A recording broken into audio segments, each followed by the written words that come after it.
Mana shu mashinada men Umidjon degandan xarid qildim. Bu mashinada bu yoqda bagajning yoqasiga qo'yganimda uchastkovoylar mana shu ahvolga keltirgan mashinani. Mana mashin korobkasi buzilgan. Keyin bu yoqqa olib kelishda dami yo'q bo'lganda, sudrab olib kelganda mana keyin bolalar mana qirgan, hamma joyini yechib olgan. Hamma joyini yechib olgandan keyin uchastka noziri mana bu yerda orqada $1,500 pul qo'ygandim.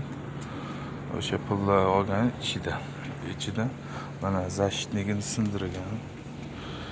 Oynani ochib, eshikni ochgan. Uchastka nozirlari mana kalitni ichida sindirgan.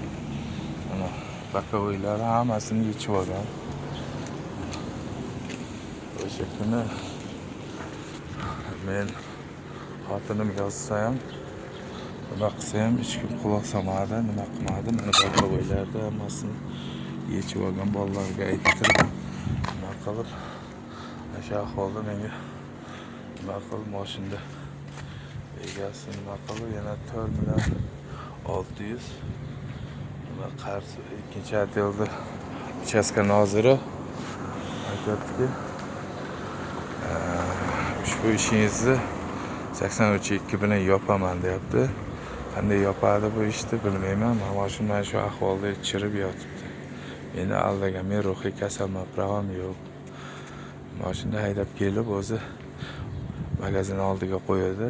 Shu buzilgan mashinani yana 4,600,000 ishtiroq qilgan, radarlardan o'tding deb.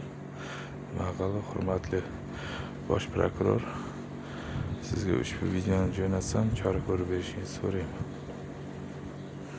Bular ichki ishlar xodimlari sudga beradi, sudda shtraf qiladi, boshqa qiladi, yo ishni yopib yuboradi, ana shunday ma'muriy sud qiladi yoki shunday qilib shu narsaga o'rganib qo'ygan.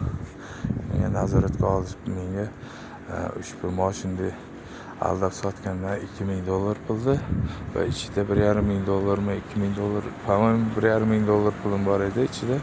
Shu uyimda vokzal Rudakka 43da davlatga 73-qaror bilan prezidentimiz yurtboshimizni 73-qarori bilan renovatsiya va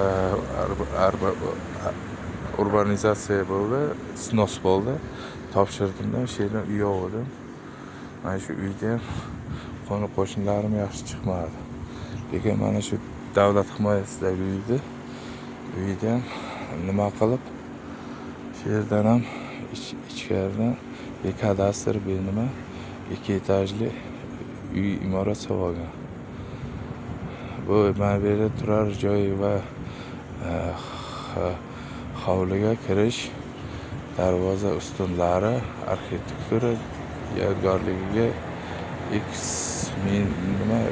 asrlarga davlat muhofazasiga olingan degan.